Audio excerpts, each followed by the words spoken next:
이름만 들어도 손꼽힌다는 유럽의 전차들이 지늘게 박혀 이러지도 저러지도 못하고 있던 상황. 한국의 K2 전차들이 등장하자 36개국의 기술진들이 입을 다물지 못하고 있는데요. 하늘이 찢어지는 듯한 무시무시한 괴음을 내던 현무포의 위력에는 할 말을 잃었는지 두 손 두 발 다 들었다고 합니다. 과연 이들에게 무슨 일이 벌어졌던 걸까요? 안녕하세요. 저는 이탈리아 육군의 알레산드로 리치 중령입니다. 현재 이탈리아 육군 기갑 대대에서 무기 조달과 평가를 담당하고 있지요. 이렇게 말하면 어렵고 멋있어 보이겠지만 사실 쉽게 말하면 그냥 새로운 무기를 가져와서 이게 전장에서 정말 쓸모 있는지를 따져보는 일종의 무기 감별사 같은 역할이라고 보시면 된답니다. 사실 제 일은 단순히 직업이 아니라 어릴 적부터 쭉 이어져 온 제 꿈의 연장선이라고 할 수 있어요. 여러분, 덕후가 무슨 말인지 아시죠? 뭐 한 가지에 몰두해서 좋아하는 거 하나를 무지막지하게 파고드는 걸 덕후라고 하는데요. 저는 스스로를 밀리터리 덕후라고 부를 만큼 어릴 때부터 군사 장비에 푹 빠져 있는 사람이랍니다. 이건 제가 어떻게 할 수 있는 부분이 아니에요. 그냥 제 DNA 안에 들어있어서 타고나는 거죠. 제가 처음 전차를 보고 흥분했던 건 아마 6살 때쯤이었을 거예요.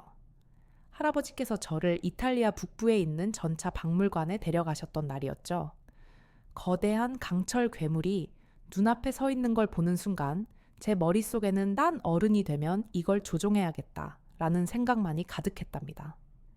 그 이후로는 밀리터리 장비에 대한 열정이 식을 날이 없었어요. 집에는 언제나 전투기와 전차 모형이 넘쳐났고 학교에서는 항상 전쟁사나 전투 전략 책을 끼고 다니며 마치 나라에서 숨겨둔 정예병사 마냥 행동하고 다니곤 했죠. 제 친구들이 축구선수 포스터를 벽에 붙일 때 저는 아브라임스 전차와 타이푼 전투기 사진을 벽에 걸어놨던 이상한 아이였을 정도니까요. 부모님이 한숨을 쉬며 이건 좀 이상하지 않니? 라고 물어보시기도 했지만 저는 아무렴 다 상관없었답니다. 그랬던 제가 결국 무기 감별사가 되었으니 아마 운명이라고 할 수 있을 거예요. 지금 맡고 있는 무기 조달과 평가 업무는 제게 딱 맞는 자리인 거죠. 새로운 무기를 보고 만지고 시험해 볼 수 있으니까요. 왜 이 이야기를 하냐고요? 얼마 전 나토 훈련에서 제가 상상도 못했던 무기를 직접 경험한 일이 있었거든요. 바로 여러분도 잘 아시는 한국산 K2 전차와 K9 자주포였어요. 지금은 이름만 들어도 가슴이 설레지만 솔직히 처음엔 저도 웃고 말았습니다. 아니, 한국이 무기를 만든다니요? 저에게 한국은 뛰어난 기술과 전자제품으로 유명한 나라일 뿐이었거든요. 삼성 잘 알죠? 스마트폰과 TV, 그리고 자동차는 세계 최고라는 걸 안다고요. 하지만 전차와 자주포, 그것도 유럽 무기들이 지배하고 있는 나토 훈련에서 폴란드군이 기껏 새로 도입한 게 겨우 한국산 무기라니요. 듣기만 해도 정말 어색하더라고요. 스마트폰처럼 조그만 거 아닐까 하는 생각이 들기도 했고요. 근데 연합 훈련 상황이 되자 그때 가서 웃는 사람은 완전히 뒤바뀌고 말았답니다. 저를 비롯한 다른 장교들은 모두 입을 떡 벌리고 있었고 폴란드 군만이 여유로운 미소를 지었지요. 저는 폴란드군이 의스대 내 만에 하는 생각도 할 수가 없었어요. 훈련 중에 이 전차들이 보여준 성능을 보고 완전히 말문이 막히고 말았거든요. 제 직업이 무기 감별사라고 했죠. 저는 전차의 기동성과 사격 성능 자주포의 정확도 같은 걸 보는 데는 전문가 수준으로 자신 있는 사람입니다. 그런데도 그날 K2와 K9이 보여준 퍼포먼스는 제게 충격이었던 거예요. 이건 뭐지? 도대체 한국은 언제부터 이런 무기를 만들었지? 이 질문이 제 머릿속에서 떠나질 않았습니다. 그 어릴 적 나는 커서 이런 전차를 몰고 다녀야겠다라고 생각했던 그때처럼 말이에요. 제가 그 무기를 처음으로 보게 된 건 연합훈련에서였어요. 훈련은 늘 그렇듯 치열한 긴장감으로 가득했죠. 저는 이탈리아 기갑대대의 평가 책임자로 훈련에 참여했는데 이번에는 폴란드군이 새로운 전차와 자주포를 가지고 온다는 이야기가 도는 거예요. 새로운 전차라니 벌써 가슴이 뛰었죠. 그래서 도대체 어디 거냐고 물어봤어요. 아마도 독일이나 프랑스 아니면 새로운 미국 무기는 아닐까 싶은 생각이 들었죠. 그런데 그게 한국산이라는 거예요. 저는 순간 말을 잘못 들은 줄 알고 한국이라고 하고 되물었어요. 전차가 아니라 혹시 뭐 다른 무기인데 전차라고 잘못 소문이 났나 싶기도 했죠. 근데 확실히 전차라는 겁니다. 도대체 뭔 소리야 싶은 마음으로 이 웃고 훈련 첫날을 맞이했습니다. 그리고 그때 드디어 처음으로 폴란드 부대가 K2 전차와 K9 자주포를 끌고 등장했지요. 오, 정말로 새 무기구나 하고 놀란 저는 재빨리 그 전차를 눈으로 스캔해 보았습니다. 크고 위풍당당한 모습이긴 했지만 저는 속으로 이게 유럽까지 와서 제대로 작동이나 하겠나 싶은 생각이 들었어요. 하지만 그 생각은 오래 가지 못했습니다. 훈련이 시작되고 각 부대는 시뮬레이션된 적군 진지를 점령하기 위해 다양한 지형을 통과하는 구간에 돌입하기 시작했어요. 제가 속한 이탈리아 부대는 독일제 전차를 이용했는데 그날의 가장 큰 장애물은 깊게 패인 진흙 구간이었습니다. 미리 알고 있었지만 그럼에도 불구하고 우리 전차들은 이 진흙 구간에서 애를 먹기 시작했어요. 사실 당연한 일이긴 했습니다. 다른 국가들도 다 그랬거든요. 무거운 차체가 진흙에 빠지면서 속도가 급격히 줄어들었고 몇 대는 아예 움직이지 못했습니다. 엔진 출력은 충분했지만 차량 무게와 지형 조건이 그만큼 까다로웠던 거예요. 그런데 바로 그때 폴란드의 K2 전차가 진흙 구간에 들어섰습니다. 저는 사실 이때까지만 해도 폴란드군이 진입을 한지도 몰랐어요. 관심이 없었거든요. 그런데 놀라운 일이 벌어졌습니다. K2 전차는 마치 진흙 위를 읽기라도 하는 것처럼 경사와 압력을 조정하며 거침없이 전진하기 시작했어요. 다른 전차들이 바퀴를 헛돌리며 고전하는 동안 K2 전차가 무슨 뱀마냥 차체를 기울이고 지형에 맞춰 유연하게 움직이며 아주 수월하게 진흙 바퀴를 통과하는 게 아니겠어요. 당황스러운 모습에 저는 혼잣말을 중얼거리며 눈을 뗄 수가 없었습니다. 도대체 비밀이 뭔지 알고 싶었거든요. 그런데 제가 상황을 다 파악하기도 전에 전차는 진흙 구간을 빠르게 돌파한 뒤 고지를 점령했습니다. 그 뒤를 따르던 K9 자주포도 정밀하게 사격 목표를 설정하더니 단 몇 발로 가상의 적 진지를 무너뜨리더라고요. 아주 장관이었습니다. 그날 훈련이 끝난 뒤 저는 온통 그 전차의 움직임에 대한 생각으로 머리가 복잡해졌어요. 저는 이때의 장면을 뭐라고 표현했냐면 전차가 지형을 잃고 움직이는 것처럼 보였다라고 표현했죠. 마치 살아있는 것처럼 말이에요. 저는 그 장면이 단순한 우연이 아니라고 느꼈습니다. 이건 단순히 좋은 엔진 출력이나 튼튼한 차체로는 설명할 수 없는 무언가였거든요. 이윽고 수소문한 끝에 그 비밀이 바로 수동형과 장치라는 것을 알게 되었죠. 한국의 K2 전차는 설계 단계부터 지형 적응력과 기동성을 염두에 둔 굉장히 치밀한 철학이 깃들어 있는 작품이었던 거예요. 이렇게 대략적인 원리를 알게 되자 이번엔 이 모든 것을 만든 나라가 한국이라는 사실이 믿기지 않았습니다. 한국이 대체 언제부터 이런 무기를 만들었을까요?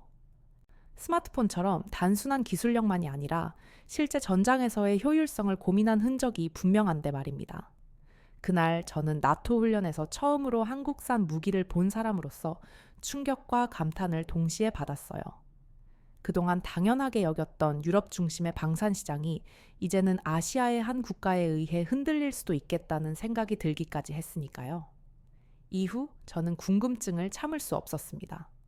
그 전차와 자주포가 왜 어떻게 그렇게 뛰어난 성능을 발휘할 수 있었는지 알고 싶었거든요. 그래서 훈련이 끝난 뒤 저는 한국산 무기에 대해 더 알아보기로 마음먹었습니다.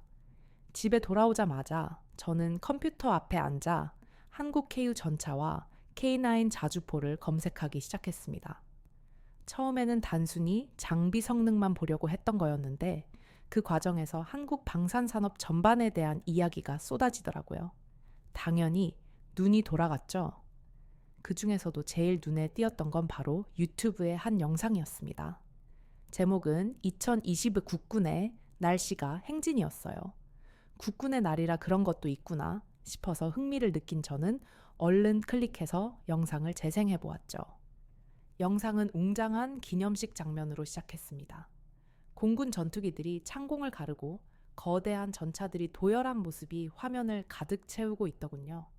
물론 그 모습도 정말 멋지긴 했지만 제게 가장 충격적이었던 장면은 그 다음에 이어진 장면이었습니다. 송내문에서 광화문까지 이어진 시가, 행진에서 한국이 보유한 최신 무기들이 공개된 거예요. 눈이 돌아가는 행진이 이어지던 중 저는 전혀 예상치 못한 무기를 보게 되었어요. 바로 현무포 탄도미사일이었죠. 아, 맞다. 이게 있었지. 저도 알고 있던 무기였는데 그게 한국 거였다니 아차 싶더라고요. 현무포는 아주 강렬한 인상을 주는 장비였어요. 단순히 크기에서 오는 위압감뿐만 아니라 그것이 가진 능력이 정말 쉽게 넘볼 수 없는 수준이었거든요. 이 미사일은 사거리가 8km를 넘는 데다가 고강도 파괴력을 자랑한다고 알려져 있는 무기였어요. 심지어 동영상 속 설명에는 현무포가 단 한 발로 도시 하나를 초토화시킬 수 있는 위력을 가졌다는 말이 나오기도 했죠. 이런 말은 보통 그냥 과장이 아니에요. 진짜 할 수 있으니까 할 수 있다라고 말하는 거거든요. 이뿐만이 아니었습니다.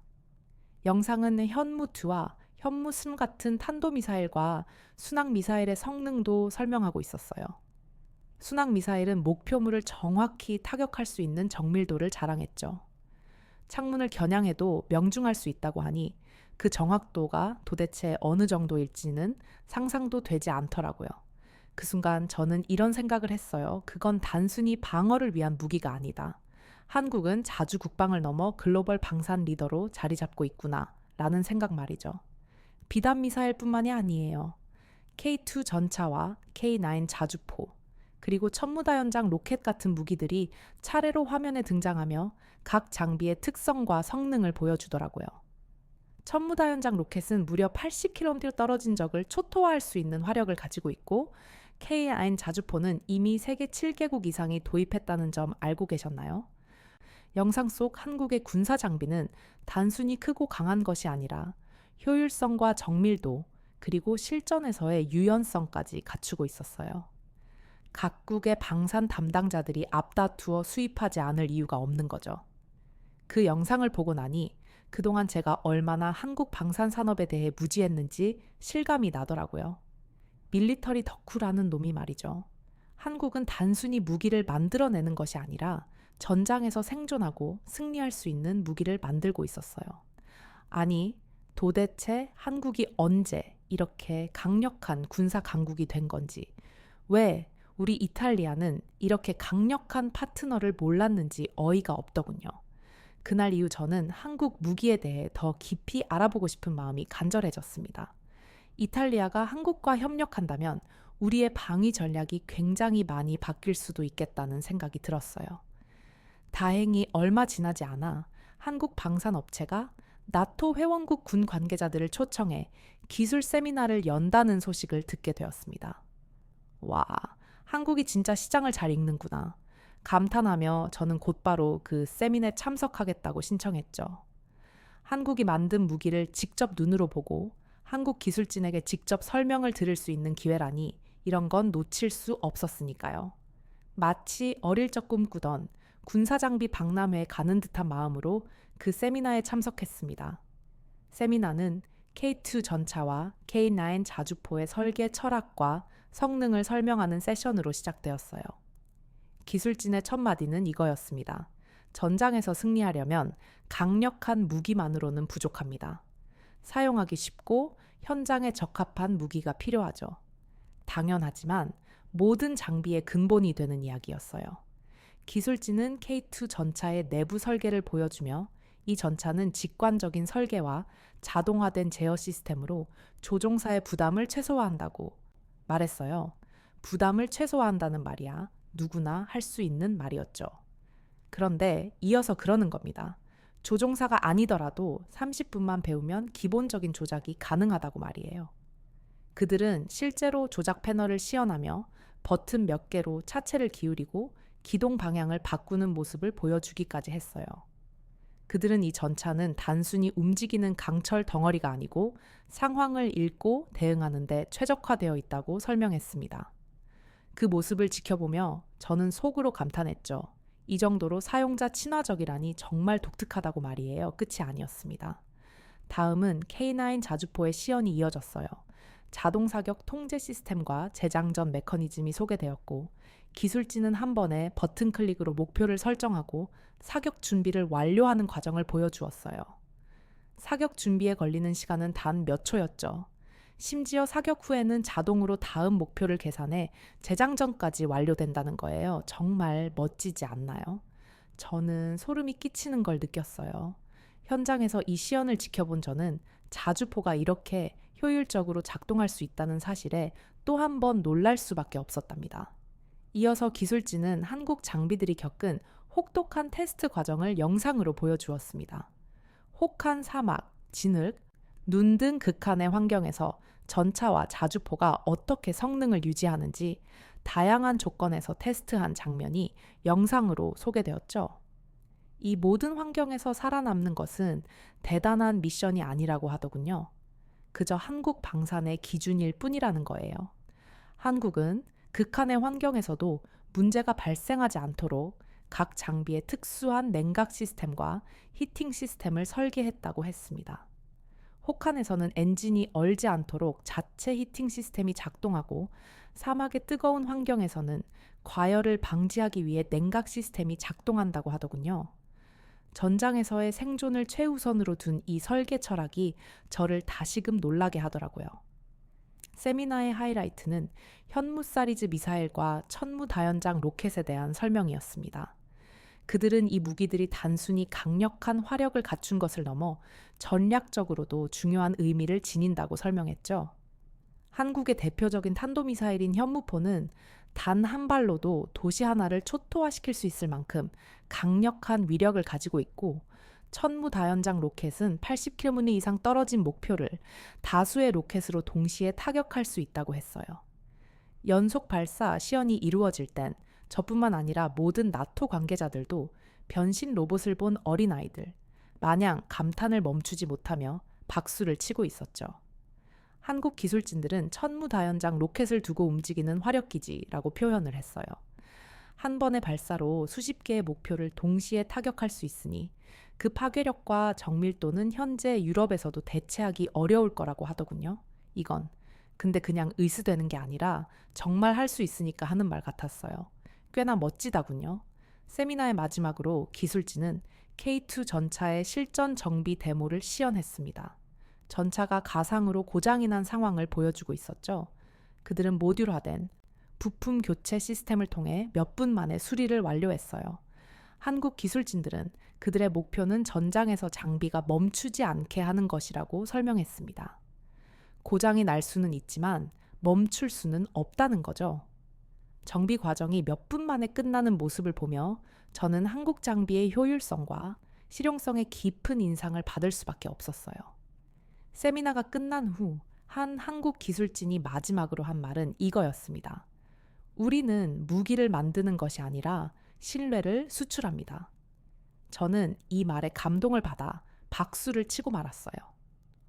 한국 방산 기업이 수출하는 무기 배송이 총알처럼 빠르다는 건 이미 다 잘 알려진 사실이죠.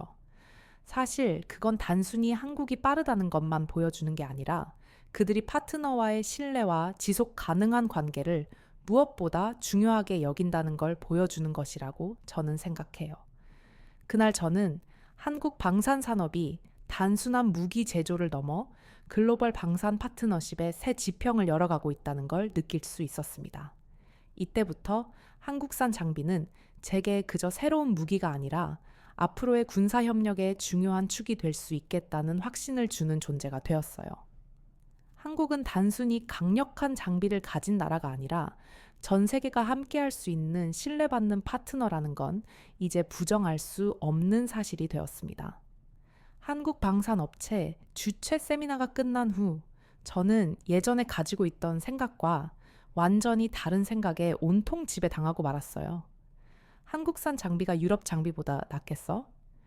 이런 생각을 넘어서서 이제는 대체 우리는 언제부터 한국산 장비를 써볼 수 있을까 하는 생각에 가득 찼던 거죠. 그렇게 유연하게 움직이면서도 정확성도 높고 파괴력도 높은 장비라니 이것만 있으면 왠지 미국도 이길 수 있을 것 같다는 생각이 들었어요. 한국의 무기들이 보여준 성능과 기술, 그리고 철학이 제 고정관념을 완전히 깨뜨려 버렸던 거죠. 저는 결국 위선에 한국산 장비 수입을 검토해 달라고 요청하기 위해 빠르게 자료 수집에 들어갔습니다. 제일 먼저 할 일은 바로 한국산 장비와 기존 유럽 장비를 비교하는 테스트였어요. 성능 검증을 넘어 한국과의 협력 가능성을 평가하는 중요한 과정이 될 거라는 점에서 제게도 큰 의미가 있기도 했지요. 저는 앞으로도 한국과 지속적인 관계를 이어나가고 싶었거든요. 저는 우선적으로 K2 전차와 K9 자주포 외에도 한국이 개발한 다양한 무기들을 둘러보기로 했습니다. K2와 K9은 이미 폴란드가 사용하고 있으니까 이탈리아군의 전력 강화에 실질적으로 도움이 될 다른 장비를 구비하고 싶었어요. 우리는 FA-15 경공격기, 천공2 지대공 미사일, K808 차륜형 장갑차, K239 천무 다연장 로켓, 그리고 수리온 헬리콥터까지 5가지의 무기를 검토하기로 했습니다. 다 모두 멋진 무기들이었어요. 뭐가 저희에게 걸맞을지 여러분도 한번 같이 고민해 봐 주실래요? 먼저 FA-15 경공격기부터 설명드리자면 이 무기는 다목적 경공격기 및 고등훈련기로 빠른 대응력과 정밀 타격 능력을 갖춘 무기라고 할 수 있어요. 가성비가 좋죠. 이거 하나로 다목적, 즉 여러 가지 경공격을 이뤄낼 수 있으니까요. 특히 이탈리아 공군의 훈련기와 경공격기를 대체할 수 있는 효율적 대안이라서 마음에 들었습니다. 다음은 천공2 지대공 미사일이었어요. 중거리 반공 체계로 항공기와 탄도 미사일 요격이 가능하죠. 최신 레이더와 요격 미사일을 탑재하고 있어서 방어력이 좋아요. 이탈리아군의 방공망 강화를 위한 최적의 선택지가 될 수 있겠다고 생각했죠. 다음은 K808 차륜형 장갑차입니다. 바퀴가 16개나 달려 있어서 기동성과 방호력이 좋아요. 도심과 험지 모두에서 효율적으로 운영 가능하고요. 주로 낡은 장비들을 많이 쓰는 기동성 중시부대의 현대화에 적합하다고 생각했습니다. 그리고 K239 천무 다연장 로켓 시스템이 있죠. 다양한 탄도를 발사할 수 있는 다연장 로켓으로 대규모 화력 지원과 장거리 타격이 가능한 무기예요. 포병들이 쓰기 좋겠죠. 마지막으로는 수리온 헬리콥터가 있었습니다. 다목적 중형 헬리콥터라서 수송, 구조, 해상 작전에 모두 활용이 가능해요. 다용도로 활용 가능하기 때문에 이래저래 쓰기 좋고 공군과 해군이 모두 사용할 수 있다는 장점이 있었어요. 물론 이 외에도 다양한 무기가 더 있었고 여러 무기를 먼저 테스트 대상으로 삼아 시뮬레이션을 돌려보기로 했습니다. 이 중에서 이탈리아가 뭘 사용하기로 했는지는 알려드릴 수 없지만 그중 기억에 남았던 비교 시험 2가지만 제가 이야기를 해드릴게요. 그 2가지는 바로 천공2 지대공 미사일과 K808 차륜형 장갑차였어요. 천공2는 이탈리아군의 방공체계 강화에 도움이 될 거라고 생각했고 K808은 이탈리아의 오래된 기갑 부대들에게 기동성과 뛰어난 적응성을 줄이라고 판단했습니다. 그래서 최우선 시뮬레이션 대상 중 일부로 선정이 되었죠. 테스트는 이탈리아 북부의 한 훈련장에서 진행되었어요. 천공2는 중거리 방공 미사일로 이동성과 목표를 맞추는 능력을 평가하기 위한 시뮬레이션 테스트가 이루어졌습니다.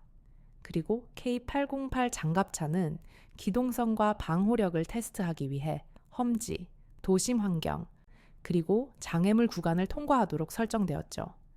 비교를 위해 선정한 다른 장비로는 이탈리아에서 오랫동안 사용해온 기존 방공 미사일과 차륜형 장갑차가 있었습니다. 먼저 장갑차 테스트가 이루어졌어요. K808 장갑차는 역시 기대했던 대로 무난하게 험지를 통과하는 것 같았습니다.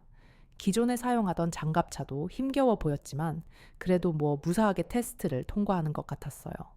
그런데 문제는 진흙 구간이었습니다. 테스트인 만큼 저희가 선정한 진흙 구간은 아주 지독하게 어렵게 만들어진 구간이었는데요. 이탈리아의 기존 장갑차는 역시나 그 진흙에 빠져 작동을 멈춰버리고 말았습니다. 예상했던 결과였고 자연스럽게 구출 작업이 이루어졌죠.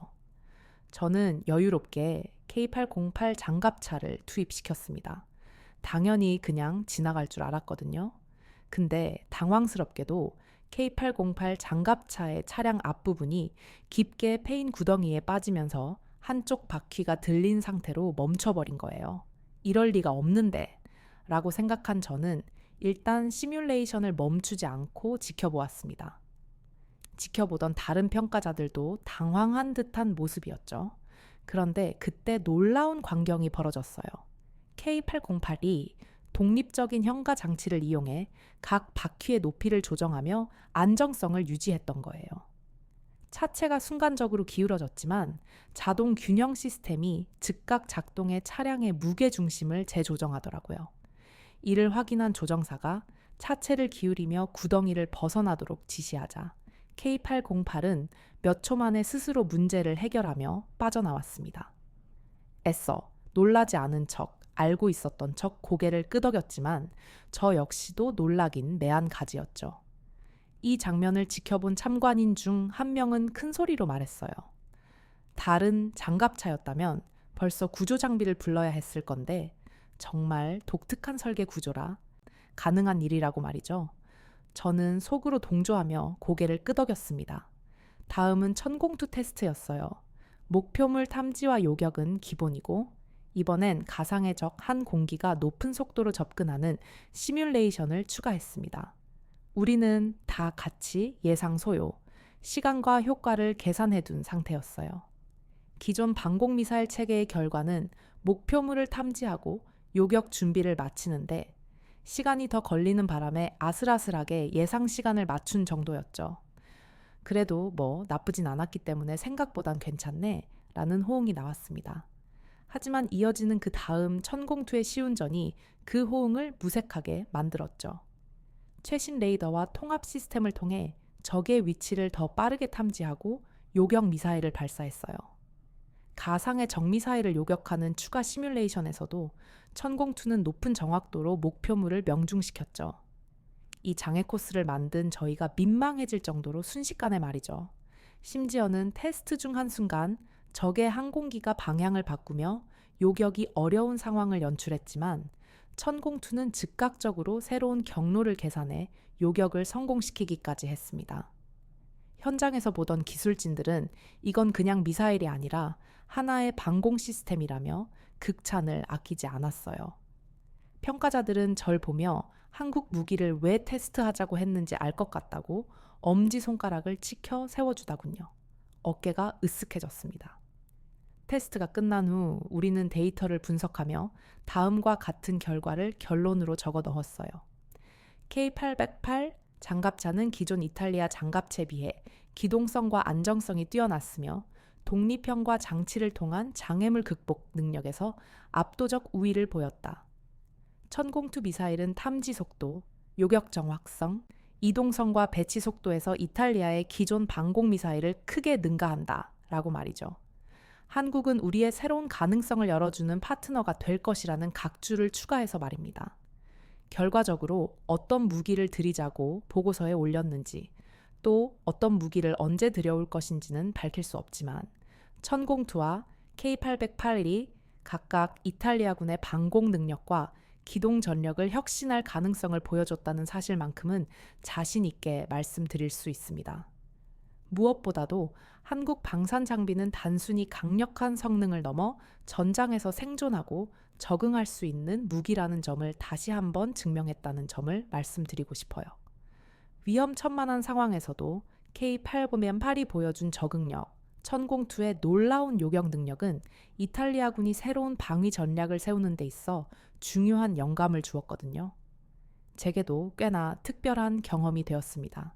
이 이야기를 하면서도 계속 한국산 장비와 함께 했던 그 순간들을 떠올리다 보니 너 너무 들떠 한참을 이야기를 쓴 것 같습니다. 한국의 방산 장비는 기술력이나 성능이 뛰어나다는 걸 떠나서 이젠 진짜 현장에서의 실질적인 생존성과 적응력을 중심으로 설계된 수준으로 성장한 것 같아요. 이제 저는 확신합니다. 한국과의 협력은 단순히 장비를 들여오는 것이 아니라 우리 군의 미래를 함께 설계하는 일이 될 것이라는 걸 말이죠. 여러분, 한국은 지금 글로벌 방산 시장에서 새로운 기준을 세우고 있습니다. 그리고 그 중심에 제가 서 있다는 사실이 이토록 자랑스러울 수가 없다는 것을 알아주세요. 밀리터리 덕후 중령 알레산드로, 리치가 보내드린 오늘의 이야기는 여기서 마무리하겠습니다. 한국의 방산 산업이 앞으로 더 많은 나라와 함께하며 전 세계의 안보와 평화를 지키는데 기여할 수 있기를 진심으로 기대합니다. 안녕하세요. 여우튜브 송은지입니다. 여우튜브와 협업 중인 KS 오토플랜 소개를 잠시 하려고 해요. KS 오토플랜은 취약계층을 돕는 선한 기업입니다. 사회에 도움을 주는 기업과의 협업은 언제든 환영하죠. 구독자분들에게 저렴한 가격으로 차량을 렌트하실 수 있는 혜택을 드리기로 했답니다. 취득세, 자동차세, 정비 비용, 보험료까지 모두 KS 오토플랜이 책임지니 월 저렴한 비용만 내시고 차량을 이용하시면 됩니다. 차량 구매, 장기 렌트, 단기 렌트 모두 다 가능하니까 언제든 차량이 필요할 땐 선한 기업 KS 오토플랜을 이용해 보세요. 많은 분들이 이용해 주신다면 취약계층에 있는 어려운 분들에게도 좋고 이용하시는 분들도 좋고 모두가 다 같이 좋은 일이라고 생각된답니다. 고정 댓글에 이용 방법과 구독자분들의 다양한 혜택 확인하시도록 남겨두겠습니다. 감사합니다. 무슨 말이에요? 우리 자위대가 마음만 먹으면 한국군이야 24시간도 안 돼 불바다가 될 텐데 대체 무슨 배짱으로 저러는 건지 참 어이가 없네요. 영국 옥스퍼드 공학과를 전공하고 있는 한 여성이 한국을 향해 한국 군사력쯤은 일본 자위대의 압도적인 공격 앞에 불바다가 되어 먼지처럼 사라질 것이라고 이야기하고 있습니다. 하지만 그때 한국은 판타지 국가라고 말하며 한 교수가 진실을 말하기 시작하는데요. 대체 무슨 일이 일어나고 있던 걸까요? 안녕하세요. 저는 현재 영국의 옥스퍼드 대학교에서 공학을 전공하고 있는 사카모토 에리카라고 합니다. 저는 최근 아주 혼란스러운 일을 겪었어요. 그 일로 인해 제 자존심은 완전히 박살나버렸죠. 솔직히 말하자면 요즘 동기들 보기 창피해서 밖에도 잘 나가지 못할 정도랍니다. 그럼에도 불구하고 이렇게 사연을 보내는 이유는 이 경험이 저에게 아주 뼈 아픈 교훈을 남겼기 때문이에요. 사실 이렇게 사연을 보내기까지 많이 망설였어요. 제 치부를 스스로 드러낸다는 게 결코 쉬운 일은 아니니까요. 그래도 제 잘못을 외면하고 도망치는 비겁자가 되고 싶지는 않았기에 이렇게 용기를 내서 제 이야기를 들려드리려 합니다. 저는 어렸을 때부터 일본에 대한 엄청난 자긍심을 가지고 있었어요. 비록 일본은 아시아에 속해 있지만 다른 아시아 국가들과는 현역한 차이가 나는 우월한 국가라고 생각했거든요. 다른 아시아 국가들이 농사를 짓고 활이나 쏘며 빌빌거리고 있을 때 우리 일본만은 서양과의 교류를 통해 문화와 기술을 발전시키고 서구 문명과 어깨를 나란히 했죠. 이런 점에서 저는 우리 일본인들이 명예의 백인이나 다름없다고 생각했어요. 솔직히 우리 일본을 다른 아시아 국가들과 함께 아시아라는 같은 카테고리에 묶는 것 자체가 저는 기분이 나빴어요. 왜냐하면 일본은 그들과 전혀 다른 길을 걸어왔으니까요. 한국이나 중국이 일본과 같은 수준에 도달하기엔 아직 갈 길이 먼 것이 사실이잖아요. 특히 한국은 과거 우리 일본의 식민지였죠.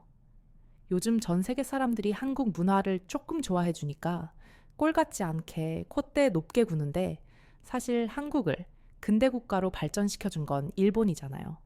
그러니까 지금 한국이 누리고 있는 전 세계적인 인기 역시 다 일본 덕분인 거죠. 가끔 뭣도 모르는 사람들이 이제는 한국이 일본을 넘어섰다는 말을 하고는 하는데 그런 말을 들을 때마다 저는 정말 어이가 없어서 말도 잘 안 나와요. 감히 어떻게 일본과 한국을 비교할 수 있죠. 역사적으로 보나 문화적으로 보나 일본은 한국보다 몇 단계는 높은 수준에 있는 국가인데 말이에요. 저의 이런 생각은 옥스퍼드에 와서도 달라지지 않았어요. 일본이 아시아의 독보적인 리더라는 자부심은 제 마음 깊은 곳에 굳게 자리 잡고 있었죠. 그런데 문제의 그날 제 가치관은 뿌리부터 흔들리게 되었답니다. 그날 강의의 주제는 초거대 인공지능 AI였는데 저는 당연히 일본이 이 분야에서 선두를 달리고 있을 것이라고 생각했어요. 일본은 세계적으로 인정받는 기술 강국이니까 AI 분야에서도 최고 수준일 거라고 막연하게 생각한 거죠. 그런데 교수님이 보여주신 전 세계 AI 기술 순위는 제 예상과 전혀 달랐습니다. 글쎄, 한국이 미국에 이어 세계 2위에 랭크되어 있는 게 아니겠어요. 심지어 일본은 5위 안에 있지도 않더군요. 저는 제가 헛것을 보고 있나 싶어서 눈을 비비고 다시 한번 화면을 봤습니다. 하지만 여전히 화면에 적힌 순위는 변하지 않았어요. 2위 자리에 대한민국이라는 글자가 선명하게 적혀 있었죠. 일본이 아니라 한국이 AI 분야에서 세계 2위라니 이건 도저히 받아들일 수 없는 일이었어요. 아니, 이게 말이 돼? 뭔가 잘못된 거 아니야? 저는 그렇게 중얼거리며 주변을 둘러봤어요. 그런데 다른 학생들은 그저 고개를 끄덕이며 결국 저는 벌떡 일어나 교수님께 이렇게 질문했습니다. 교수님, 어떻게 한국 같은 후진국이 AI 분야에서 세계 2위인 것인지 잘 이해가 되지 않습니다. 혹시 자료에 오류가 있는 건 아닐까요? 그러자 교수님은 무슨 뚱딴지 같은 소리를 하냐는 표정을 짓더니 이렇게 답하셨죠. 자료에 오류는 없습니다. 이 자료는 최근 국제연구기관에서 발표된 최신 통계를 가져온 거니까 정작 오류는 한국을 후진국이라고 생각하는 학생한테 있는 것 같은데요. 그 순간 학생들이 일제히 저를 쳐다보며 웅성거리기 시작했어요. 어떤 애들은 대놓고 저를 비웃고 있었고 또 다른 애들은 어이없다는 듯 고개를 젓고 있었죠. 저는 창피하기도 하고 화가 나기도 해서 얼굴이 새빨개졌어요. 태어나서 이런 모욕을 당하는 건 처음이었죠. 결국 저는 교수님께 이렇게 따져붙기 시작했습니다. 교수님의 말씀 납득할 수 없습니다. 한국이 세계 2위인데 일본은 순위권에 있지도 않다니요. 옛날에 일본이 한국을 지배했던 건 알구나 하시는 말씀이세요. 그러자 교수님은 천천히 고개를 젖으시더니 이렇게 말씀하시더군요. 애초에 초거대 AI 프로그램을 만들 수 있는 국가가 전 세계에서 얼마 되지 않아요. 안타깝게도 일본은 자체적으로 초거대 AI 프로그램을 만들 기술을 가지고 있지 않고요. 그리고 한국과 일본 사이에 어떤 과거가 있었던 현재 한국은 전 세계를 선도하는 인류 국가죠. 요즘 영국의 젊은 사람들은 한국이 믿을 수 없을 정도로 멋진 나라라면서 판타지 아니냐고 하던데요. 교수님의 말을 들은 저는 너무 어이가 없어서 헛 웃음이 나왔어요. 한국이 전 세계를 선도하다니요. 이게 대체 무슨 말도 안 되는 소린가요? 교수님은 지금 뭔가 단단히 착각하고 계셨고 저는 억울한 목소리로 이렇게 말했습니다. 과거에 일본은 전 세계 기업 순위 상위권에 14개의 기업을 랭크시킬 정도로 잘 나갔어요. 이 정도는 되어야 인류 국가라고 할 수 있는 건 아닌가요? 그때 한국은 어땠는지 아세요? IMF 터져서 망하기 직전이었다고요. 저는 이쯤이면 교수님도 정신 차리셨을 거라고 믿었어요. 하지만 교수님의 입에서 나오는 말은 제 예상을 아득하게 뛰어넘는 것이었답니다. IMF 얘기를 하면 이 말을 하지 않을 수 없네요. 학생은 한국인들이 IMF를 극복하기 위해 금 모으기 운동을 했다는 걸 알고 있나요? 더 놀라운 것은 이런 일이 한 번만 있었다는 게 아니에요. 과거 한국이 대한 제국이던 시절 그때도 한국인들은 나라가 일본에게 진 빚을 갚기 위해 스스로 국채보상 운동이라는 것을 시작했어요. 당시 천민 계급조차 기부를 했을 정도였고 세계 어느 곳 가도 못할 일을 한국은 한 거예요. 학생. 그러면서 교수님은 한국인들의 인성이 아주 훌륭하다며 입에 침이 마르도록 칭찬을 늘어넣었죠. 그런데 교수님의 말을 듣고 있자니 점점 속에서 열불이 나더라고요. 대체 어딜 봐서 한국인들의 인성이 훌륭하다는 것인지 납득이 되지 않았죠. 한국인들의 인성이 훌륭하다니 지금 대체 무슨 말씀을 하시는 거예요? 한국인들은 다케시마가 자기들 영토라고 매번 거짓말만 늘어놓는 족속들이라고요. 우리 자위대가 출동하면 24시간도 안 돼서 가루가 될 것들이 겁도 없이 진짜 제가 이렇게 말하자 강의실 아는 순간 얼어붙은 듯 고요해졌고 학생들은 놀란 표정으로 저를 쳐다보았고 공기 중에는 팽팽한 긴장감이 감돌았죠. 교수님은 잠시 저를 바라보더니 깊은 한숨을 내쉬며 차분하지만 단호한 목소리로 말씀하시기 시작했어요. 학생 자네가 지금 말한 것들은 전혀 사실이 아니에요. 우선 독도는 한국이 실효 지배하고 있는 한국 고유의 영토입니다. 이건 국제법과 역사에 근거한 부정할 수 없는 사실이죠. 그리고 자위대가 한국군을 짓밟을 수 있다라고 했는데 이건 역시 틀린 말입니다, 사실은. 오히려 그 반대죠. 만약 독도 때문에 한국과 일본 사이에 전쟁이 난다면 100% 한국이 승리할 거예요. 그러면서 교수님은 일본의 자위대는 엄밀히 말해서 정식 군대도 아니지 않냐고 하시더군요. 2차 세계대전에서 패망한 후 미국의 압력에 의해 만들어진 엉터리 집단, 경찰 예비대가 후에 자위대로 이름만 바뀐 것에 불과하다면서 말이죠. 그에 비해 한국군은 뛰어난 자질을 가지고 있어요. 최고의 성적을 받은 우수한 학생들이 사관학교에 입학하고 그곳에서 철저한 훈련과 교육을 받으며 성장하죠. 게다가 한국은 오랜 기간 북한과의 대치 상황 속에서 살아왔고 그런 환경에서 성장한 군대는 절대 만만치 않아요. 그들의 전투력은 세계적으로 인정받고 있죠. 만약 한국군이 자위대와 전면전을 벌인다면 한국군이 자위대를 손쉽게 압도할 거예요. 그 말에 저는 엄청난 모욕감을 느꼈고 이렇게 반박하기 시작했습니다. 과거에 자위대가 방패였다면 지금은 날카로운 창으로 바뀌고 있는 중이거든요. 예전에는 평화 헌법 때문에 공격력 무기를 가질 수 없었지만 요즘 일본은 그 헌법 내용을 바꿔서 강력한 군대를 만들려고 하고 있다고요. 그리고 만약 올해 11월 트럼프가 미국의 대통령이 된다면 상황은 일본에게 더 유리해지죠. 트럼프는 현재 일본에게 쌍무적 안보 동맹을 요구하고 있어요. 만약 일본이 위험에 처하면 미군이 도와주고 반대로 미국이 위험에 처하면 자위대가 도와준다는 게 그 내용인데 미국의 군사적 지원을 해주려면 어떻게 해야겠어요? 강력한 군사력을 가져야겠죠. 결국 트럼프가 대통령이 되는 순간 자위대는 한국군과도 비교도 되지 않는 강력한 군대로 탈바꿈하게 된다는 말이에요. 할 말을 마친 저는 이번에야말로 교수님이 제 입장을 이해하실 것이라 생각했어요. 하지만 교수님의 반응은 제 기대와는 정반대였죠. 자네가 말한 것들은 전부 가능성에 불과해요. 우선 일본과 미국의 쌍무적 안보 동맹에 앞서 트럼프가 일본의 방위비 증액을 요구할 텐데 안타깝게도 현재 일본의 재정 상황이 그리 여유롭지 않죠. 일본 화폐의 가치는 끝도 없이 추락하고 있고 외환 보유액 역시 역대 최저를 갱신하고 있어요. 그러면서 교수님은 충격적인 이야기를 이어가셨는데 그건 바로 일본에게는 앞으로 경제가 성장할 희망조차 없다는 것이었죠. 애초에 일본의 경제가 발전한 과정을 보면 스스로의 뛰어난 능력이나 창의적인 기술로 인해 부를 창출한 것이 아니라 냉전과 한국 전쟁으로 인해 운 좋게 급성장을 한 것이었죠. 그러니 발전에 한계가 있는 거고요. 반면에 한국은 반도체, 전자제품, AI, K 콘텐츠까지 그야말로 전 세계를 휩쓸고 있어요. 전 세계를 상대로 한국의 독창적인 기술과 문화를 수출 중인 한국은 다른 국가들과 치열하게 경쟁하며 점점 더 발전하고 성장해 나갈 거예요. 일본이 국내 시장에서 도태되는 동안 말이죠.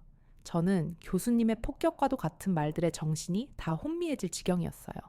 하지만 교수님의 독설은 아직 끝나지 않았죠. 만약 학생의 바람대로 자위대가 강력한 군대로 거듭나는데 성공한다고 해도 여전히 자위대는 한국군의 상대가 되지 않아요. 지금부터 그 이유를 알려주죠. 우선 자위대가 보유하고 있는 무기들이 형편없기 때문입니다.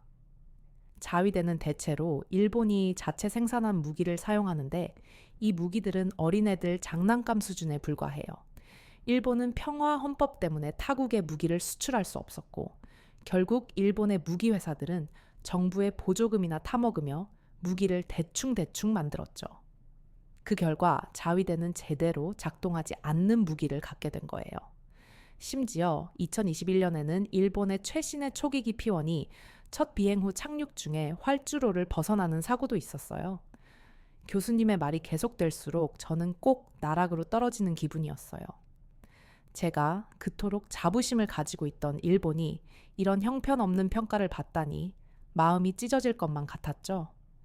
찔끔 나오는 눈물을 애써 삼키고 있는데 교수님은 멈추실 생각이 없어 보였고 괜시리 한국을 두고 한마디 던졌다가 교육 오프닝에서 완벽하게 타켓이 되어 혼줄이 나야만 했었습니다.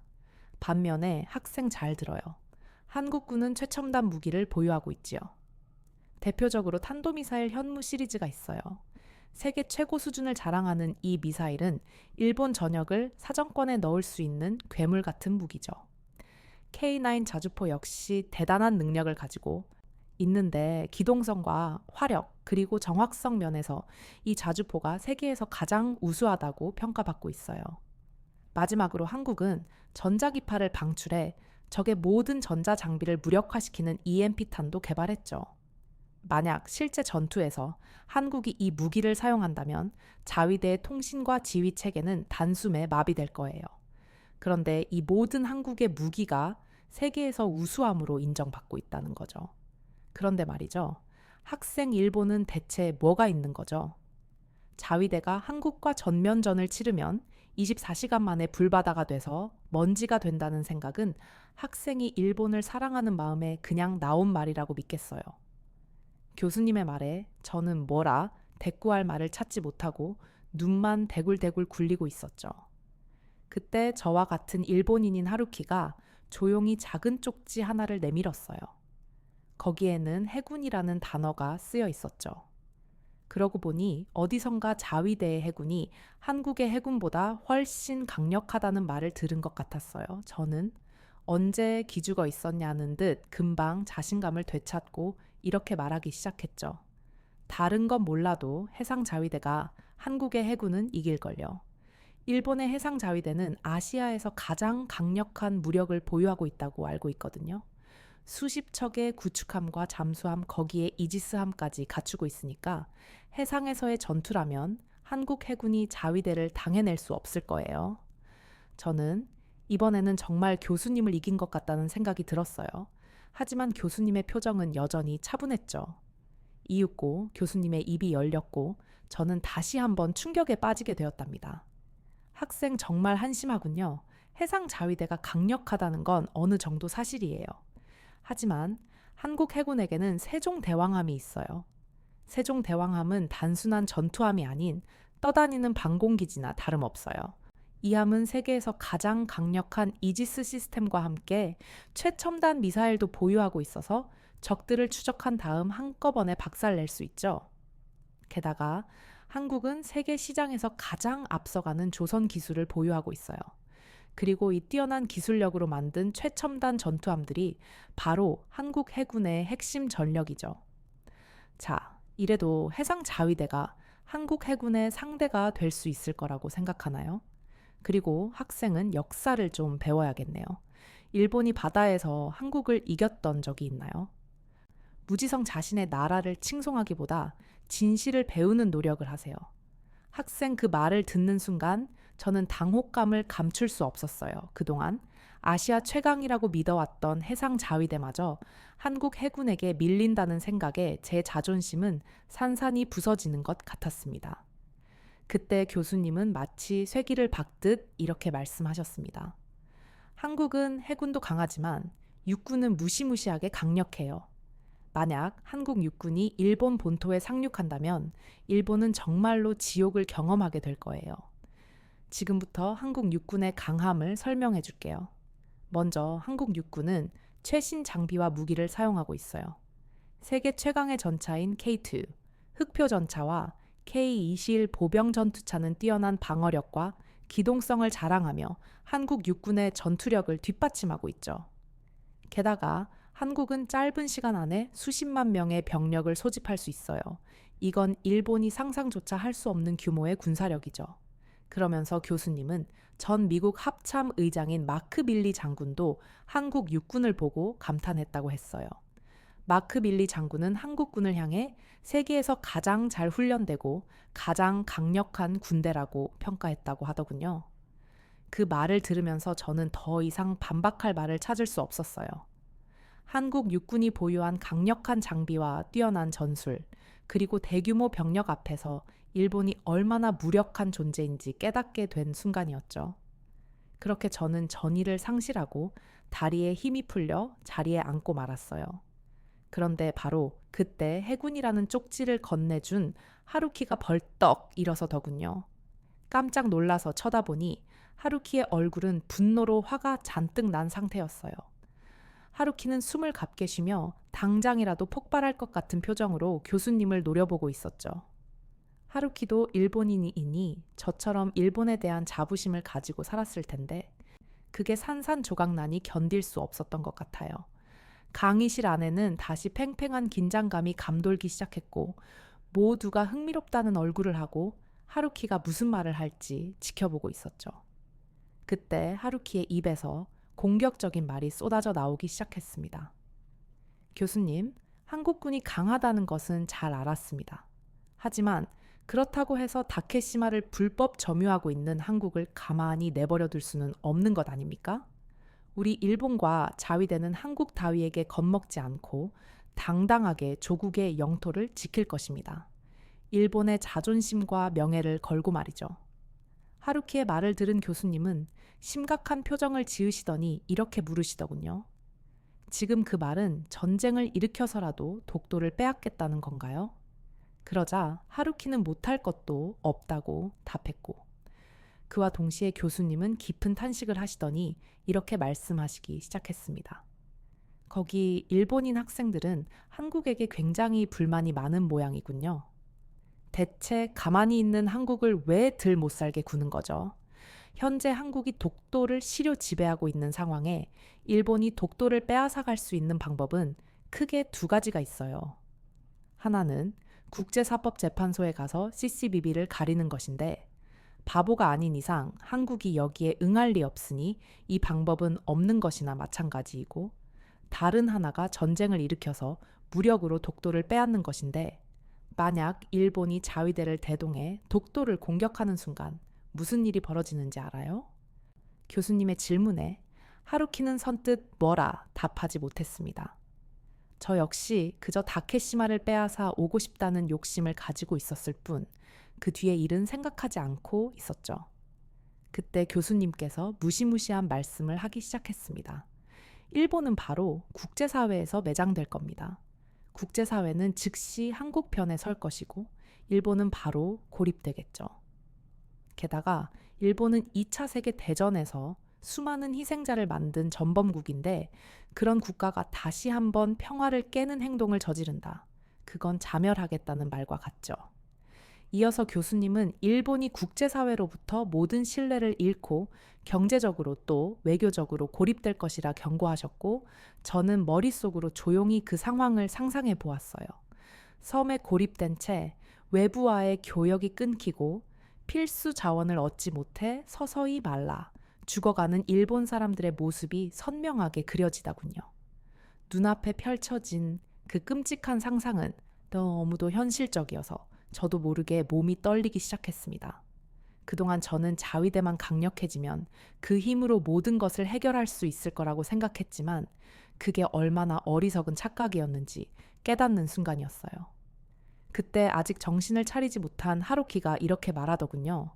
전쟁은 원래 고통과 희생을 기본 바탕으로 하는 거 아닌가요? 일본의 영광을 위해서라면 그 정도 각오도 마땅히 해야 하는 거 아닐까요? 당연히 그래야죠. 아무리 같은 일본인이라지만 어떻게 저런 위험한 발언을 할 수 있는 것인지 아연실색하여 하루키를 바라보았죠. 그러고 보니 하루키는 일본 자민당 의원의 아들이었는데 그래서 그런지 저보다 훨씬 강경한 태도를 가지고 있었어요. 하루키는 고집스러운 얼굴로 계속해서 교수님을 노려보았고 그가 쉽게 뜻을 굽힐 것 같지 않자 교수님은 어쩔 수 없다는 표정을 지으시더니 다시 입을 여셨습니다. 좋아요. 하루키 학생들과 이야기하다 보니 한국을 제가 대변하고 있었는데 혹시 여기 한국인 학생이 있다면 손 들어보세요. 그러자 앞자리 쪽에 12명의 한국인 학생들이 손을 들었습니다. 교수님은 한국인 학생들에게 지금 하루키 학생의 말에 대변할 수 있는 학생이 있다면 마이크를 잡고 이야기해 보실래요? 라고 이야기했고 그 중에 김희정이라는 여학생이 손을 들고는 마이크를 잡더니 이렇게 말했습니다. 자꾸 독도 이야기하는데 하루키 씨 독도가 어디에 있습니까? 아시나요? 답변해 보세요. 하루키는 김희정 학생의 말에 당황한 듯 보였어요. 사실 우리 일본인들은 다케시마가 일본 영토라는 것만 배웠고 익숙했지. 다케시마가 어디에 있는 건지는 잘 몰랐거든요. 하루키는 답변을 하지 못하고 그냥 서 있었죠. 그러자 한국인 학생은 말을 이어가기 시작했었어요. 독도가 어디 붙어 있는지도 모르면서 무지성으로 자기들 거라고 말하는 게 참 웃기네요. 그리고 독도에서 한국과 일본 간에 전쟁이 일어난다? 볼까요? 만약 전쟁이 발생한다면 우선 병력을 소집하겠죠. 그런데 일본의 자위대는 진짜 군대가 아니기 때문에 전쟁 초기부터 우왕좌왕하며 혼란에 빠질 가능성이 큽니다. 전쟁에서는 초반 기선제압이 중요한데 이런 상황은 절대적으로 불리하다고 할 수 있죠. 게다가 자위대는 징진병이 아니라 자원한 직업 군인들로 구성되어 있기 때문에 대규모 병력 소집이 어려워요. 반면에 한국군은 징집제를 기반으로 한 대규모 병력과 예비군 체제를 가지고 있어 유사시 즉각 대규모 병력을 동원할 수 있죠. 이어서 마이크를 다른 한국인 남상국이라는 학생이 건네봤더니 군대의 또 다른 강점을 설명하기 시작했습니다. 우선 여기 계신 세계 각국의 유학생분들에게 우리 대한민국과 일본의 다툼으로 교육이 시작되어 미안해요. 그러자 이 모습을 지켜보던 수백 명의 학생들은 괜찮다며 오히려 재미있게 관전하고 있다는 반응을 보였고 남상국이라는 한국인 학생은 일본인 학생들이 앉아있던 저희 쪽을 바라보고는 말을 이어갔습니다. 한국 군대는 실전 경험이 풍부합니다. 이들은 독도에서 훈련을 주기적으로 실시하기에 독도의 지리와 지형에 익숙할 뿐만 아니라 능숙한 작전 수행이 가능합니다. 또한 한국군은 대부분 사격을 마스터했으며 실전에서 요구되는 각종 전술을 익히고 있죠. 이에 반해 일본 자위대는 이들에 비해 질적 차이가 너무 나죠. 결국 일본이 한국을 상대로 전쟁을 시작한 것은 그 자체로 엄청난 실수가 될 것입니다. 하루키는 여전히 굳은 표정으로 한국인 학생의 말을 듣고 있었지만 그의 눈빛에서는 짙은 당혹감이 엿보였습니다. 강의실안은 무거운 침묵이 감돌았고 학생들은 숨죽이며 상황의 정해를 지켜보고 있었죠. 하루키는 잠시 뭔가를 고민하는 듯 하더니 좋은 생각이 떠올랐는지 실실 웃으며 이렇게 말하더군요. 하지만 거기 한국인 학생분, 우리 일본은 세계 3위의 경제 대국인걸요. 아무리 지금 일본의 경제 상황이 어렵다고는 하지만 그래도 일본이 한국보다는 주머니 사정이 넉넉하죠. 그러니까 자금력이 뒷받침된다면 전쟁이 길어질수록 유리한 건 결국 일본 아닌가요? 하루키의 말을 들은 남상국 학생은 어이가 없다는 듯 피식 웃더니 이렇게 답했습니다. 저기 미안하지만 이 전쟁은 절대 장기전이 되지 않아요. 한국이 속전속결로 이 전쟁을 끝내버릴 테니까요. 일단 전쟁이 시작되면 한국 공군은 최첨단 스텔스기인 F-35 하십대를 띄워 압도적인 물량으로 초반 우위를 점할 겁니다. 물론 일본도 F-35 전투기를 보유하고 있기는 하지만 한국이 훨씬 더 많은 수를 가지고 있고 같은 전투기라고 할지라도 한국만이 가진 첨단 전자 장비와 통합 전술 시스템 덕분에 한국 공군은 일본을 압도할 것입니다. 일본의 주요 군사시설들은 한국 공군의 초기 공습으로 무력화될 것이고 그대로 전쟁은 마무리되는 거죠. 다시 말해 일본의 엔화가 얼마가 있던 아무 소용 없다는 겁니다. 한국인 학생의 말이 끝나자 강의실은 한순간 조용해졌습니다. 모두가 한국군의 놀라운 위력에 압도된 것이죠. 하루키는 할 말을 잃은 듯 입을 다물었고 그의 얼굴에는 당혹감이 가득했답니다. 저는 이대로 한국 학생과의 논쟁이 끝날 줄 알았어요. 하지만 하루키는 생각보다 독한 놈이었습니다. 깨끗하게 패배를 인정하면 좋을 텐데 어떻게든 한국에게 지지 않으려 이상한 말을 하기 시작하더군요. 웃기시네요. 알았어요. 거기 한국인 학생분 말은 잘 알아들었어요. 이렇게 된 이상 자민당 의원인 우리 아버지께 말씀드려서 자위대가 최신형 전투기들 좀 많이 구입할 수 있게 해야겠네요. 저는 하루키의 이 말을 듣고는 낯이 뜨거워서 아주 혼났답니다. 그러면서 제 자신도 돌아보았죠. 객관적인 사실을 외면한 채 일본만이 옳다고 주장하는 모습이 얼마나 추한지. 그때 하루키를 향한 교수님의 마지막 참교육이 시작되더군요. 자, 이제 일단락된 것 같은데 하루키 학생, 물론 전쟁에서 우수한 첨단 무기를 많이 보유하고 있는 것은 아주 중요합니다. 하지만 그것만으로 전쟁에서 승리할 수 있는 것은 아니에요. 장비의 우수성이나 물량뿐만 아니라 그 무기들을 어떻게 전술적으로 사용하느냐까지 염두에 두어야죠. 한국인 학생에게 마이크를 건네받은 교수님의 말에 하루키는 무슨 말인지 이해가 되지 않는다는 표정을 짓더군요. 그러자 교수님께서는 조금 더 쉽게 풀어서 설명해 주시기 시작했습니다. 전쟁에서 승패를 가르는 것은 결국 군인이라는 말이에요. 아무리 첨단 무기가 많이 있어도 그 무기를 활용하는 군인의 자질이 뛰어나지 못하면 전쟁에서 결코 승리할 수 없죠. 그리고 바로 그 중요한 요인을 한국군은 가졌고 일본 자위대는 가지지 못했어요. 한국군에는 조커 역할을 하는 특전사들이 있거든요. 이들은 인간의 한계를 넘나드는 극한의 훈련을 통해 육체적으로도 정신적으로도 최상위 수준의 전투 능력을 갖추고 있죠. 한국의 해병대, UDT, 특수전투부대 등 한국의 특전사들은 적진 깊숙이 침투하여 적장을 제거하거나 주요 군사시설을 파괴하는 변칙적인 임무를 수행합니다. 이들의 작전이 성공하느냐 실패하느냐에 따라 전쟁의 승패가 갈릴 정도로 특전사들의 역할은 대단히 중요하죠. 그런데 일본 자위대에는 특전사가 없죠. 실전에서 이건 치명적인 약점으로 작용할 겁니다. 하루키는 이번에는 교수님께 반박하지 못하고 침울한 표정이 되었어요. 그도 그럴 게 무기가 부족하면 돈 주고 사면 해결이 되지만 수년에 걸쳐 키워낸 엘리트 군인은 가지고 싶다고 가질 수 있는 것이 아니니까요.